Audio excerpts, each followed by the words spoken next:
Mari kita cari tahu lebih lanjut sekarang dari Ahmed Kuzai, konsultan politik di Kuzai Associates yang bergabung bersama kita dari Manama di Bahrain. Ahmed, terima kasih banyak atas waktunya. Kami baru saja mendengar angka-angka di sana. Fakta bahwa rezim Islam berulang kali menargetkan UEA dan rudal dan drone ini. Pendapat Anda tentang hal ini benar-benar luar biasa. Apalagi sebelumnya media pemerintah Iran melaporkan bahwa Iran mengatakan tidak memiliki rencana untuk menargetkan UEA. Bagaimana pendapat Anda? Apa yang sebenarnya terjadi? Ya, ini adalah bukti bahwa negosiasi dan pendekatan damai dengan rezim ini bukanlah jalan ke depan. Anda sedang berbicara tentang UEA. Oman juga diserang beberapa jam yang lalu. Itu berarti ada 2 negara teluk yang diserang dalam 1 hari. Balish, tadi tamu Anda berbicara atau mengutip dari surat kabar Iran yang membahas tentang penutupan Bab al-Mandab yang kemungkinan besar akan terjadi. Itu menunjukkan kepada kita bahwa rezim ini tidak mengubah cara berpikirnya, tidak mengubah pendekatannya dalam melakukan sesuatu. Mereka sudah cukup banyak merusak dunia dan ekonomi dunia melalui penutupan Selat Hormuz. Sekarang mereka ingin menutup Selat Bab al-Mandab. Mereka ingin meningkatkan ketegangan. Tidak ada cara lain selain menghentikannya. Jika tidak, seluruh dunia akan menderita lebih parah daripada yang kita alami sekarang. Dan bagaimana cara menghentikannya seperti yang Anda katakan? Apa yang Anda pikirkan? Pada dasarnya, yang kita bicarakan hari ini adalah RRGC dan kekuatan militer.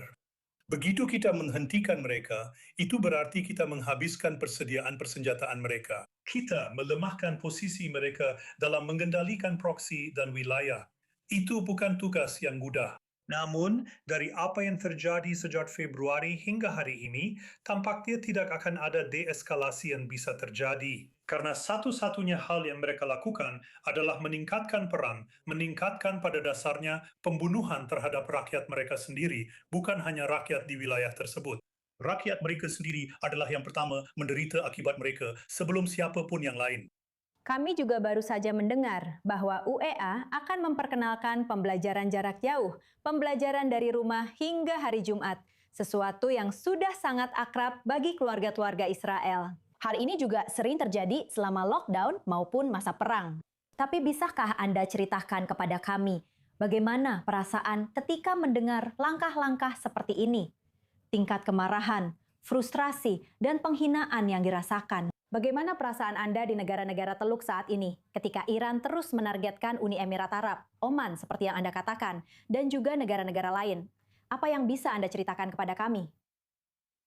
Jadi, sejak mereka mulai menembaki warga Emirat di sini, di Bahrain hari ini misalnya, kami marah karena menembaki warga Emirat berarti menembaki keluarga kami. Kami bekerja sebagai satu kesatuan di sini di Teluk. Jadi, setiap serangan terhadap Uni Emirat Arab, setiap serangan terhadap Oman adalah serangan terhadap kita semua bersama-sama. Dan jika itu dimulai dengan Uni Emirat Arab, itu bisa terjadi pada kita hari ini atau besok. Jadi tentu saja kami akan marah. Tentu saja kita harus berhati-hati. Dan seperti yang Anda sebutkan, ini akan mengganggu kehidupan warga sipil. Jika mereka mulai belajar dari rumah di Uni Emirat Arab, itu bisa terjadi pada siapa saja dari kita hari ini. Dan pada dasarnya, itu akan membawa kita kembali ke masa puncak perang. Tidak ada yang ingin melihat itu. Tapi, jika itu satu-satunya jalan untuk menyingkirkan rezim ini, saya rasa semua orang siap untuk itu. Tentu saja akan sangat menarik untuk melihat bagaimana hal ini berpotensi mempersatukan berbagai negara yang menghadapi ancaman Iran yang sama. Ahmed, ada perkembangan dramatis lainnya hari ini. Laporan menyebutkan bahwa sistem pertahanan Iron Dome Israel menembak jatuh salah satu rudal Iran yang ditembakkan ke UEA.